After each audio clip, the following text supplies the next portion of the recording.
नमस्कार, मैं हूं विनय सिंह। आपका बहुत बहुत स्वागत है। जेपीएससी को लेकर प्रतिदिन नए नए खुलासे हो रहे हैं और अभी तक कट ऑफ जारी नहीं करना एक और संकेत दे रहा है कि जेपीएससी की मनमानी चल रही है। परीक्षा लेने के बाद, रिजल्ट निकाल देने के बाद कट ऑफ जारी नहीं करना, ये बहुत ही अन्याय हो रहा है स्टूडेंट के साथ में। कम से कम तैयारी करने वाले बच्चों को ये पता चलना चाहिए कि उनका सिलेक्शन क्यों नहीं हुआ है, कितने नंबर पर आपने कटअप बनाया, जनरल का, ओबीसी 1 और 2 का, फिजिकली हैंडीकैप का तो आपने कटअप अलग से जारी ही नहीं किया है, किसी का भी नहीं किया, लेकिन इनका अलग से आपने नाम भी नहीं दिया है। SC ST का ये बताना जरूरी हो जाता है कि किस वर्ग में आपने कटअप क्या रखा है। अगर आप समय से बताएंगे तो स्टूडेंट क्लेम कर पाएंगे, RTI लगवा पाएंगे कि उनका नाम क्यों नहीं आया इतना नंबर होने के बाद भी। अभी सोशल मीडिया में और अलग अलग लोगों ने विश्लेषण किया, जो विश्लेषण इसलिए कर पाए कि उनके बच्चे, ये कहीं से भी पता चल पा रहा है कि वो इतने पे सेलेक्ट हुए हैं, जिसमें जनरल में ये तकरीबन 131 132 क्वेश्चन की बात सामने आ रही है। 131 132 का, कि जिसमें जनरल बच्चे क्वालिफाई किए। इसी प्रकार से ओबीसी 128 129 का फिगर हो सकता है, SC ST में 120 के आसपास का फिगर हो सकता है। लेकिन सवाल ये उठता है कि जेपीएससी को ये कटअप बताने में क्या दिक्कत हो रही है।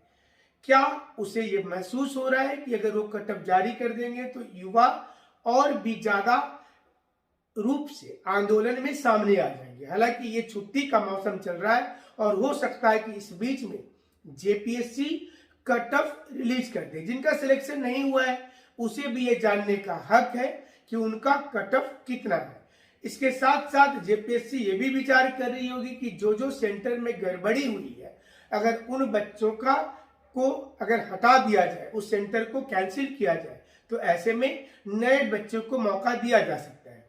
लेकिन कार्बन कॉपी आपने रिलीज कर दिया था, तो अभी बहुत सी चीजें हैं कि जिनके स्कोर ज्यादा होंगे और टेक्निकली उनका कहीं पर प्रॉब्लम नहीं हुआ है तो मामला कोर्ट तक जरूर से चला जाएगा। इसलिए यहां पर यह समझना जरूरी है कि कटऑफ को जारी नहीं करना जेपीएससी की एक और घोटाले की ओर संकेत दे रहा है कि कटऑफ को क्यों लटकाया जा रहा है। इतना दिन तक किसी एग्जाम का कटऑफ को नहीं लटकाया जाता है। अमूमन नियम ये होता है कि जिस दिन रिजल्ट निकलता है, रिजल्ट के साथ साथ कटऑफ बता दिया जाता है, चाहे यूपीएससी हो या यूपीपीसीएस हो या बीपीएससी हो। अगर साथ में आप कटअप बता देते हैं तो इससे पता चलता है कि आप एकदम पाक साफ है और ट्रांसपेरेंट है। लेकिन यहाँ पे ट्रांसपेरेंसी पर ही सवाल उठ रहा है। लोगों का ये मानना है कि जेपीएससी के ऊपर अब उनका भरोसा ही नहीं है, इसलिए कटअप में देरी नहीं करते हुए सबसे पहले जेपीएससी के चेयरमैन को कटअप जारी कर देना चाहिए। सरकार का दबाव हो, चाहे लोगों का दबाव हो, किसका दबाव है ये बताना चाहिए कि आखिर जारी क्यों नहीं किया जा रहा है। तो स्टूडेंट को जानने का हक है कि उनका कटऑफ कितने पर सिलेक्शन नहीं हो पाया और क्यों नहीं हुआ है। यही कारण है कि जो झारखंड के युवा हैं वो अब रद्द करने की वकालत कर रहे हैं। उनका कहना है कि परीक्षा रद्द से कम उनको स्वीकार्य नहीं है। हालांकि बहुत से मेरिटोरियस बच्चे भी 4293 में जरूर से होंगे। एक सवाल और उठ रहा है सोशल मीडिया में कि जब सीट 3780 आना चाहिए था रिजल्ट के अनुसार, तो फिर 4293 कैसे हो गया? क्या यहाँ पर भी एक घोटाला हुआ है? यहाँ पर कोई घोटाला नहीं हुआ है। ये इसलिए हुआ है कि जेपीएससी ने अपने विज्ञापन में बताया था कि जो अंतिम कटऑफ होगा और उसी कटऑफ पर जितने बच्चे होंगे उनको लिया जाएगा। मान लीजिए कि जनरल में अगर कटऑफ 131 हुआ और उसी कटऑफ पर एक्स्ट्रा 300 बच्चे खड़े हैं तो 300 को लेना जरूरी है।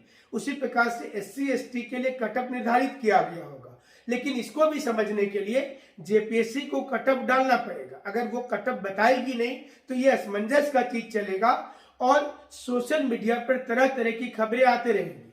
जेपीएससी के लिहाज से भी अच्छा है और स्टूडेंट के लिहाज से भी अच्छा है कि जेपीएससी इन चीजों को समझे और स्टूडेंट को इसका निश्चित रूप से फायदा दे। हमारे साथ आप इसी प्रकार से जुड़े रहिएगा। हमसे जुड़ने के लिए आप सभी का शुक्रिया। हमारा टेलीग्राम चैनल है विनय IAS अकेडमी और ट्विटर पर भी हमें आप विनय कुमार सिंह के नाम से फॉलो कर सकते हैं। धन्यवाद।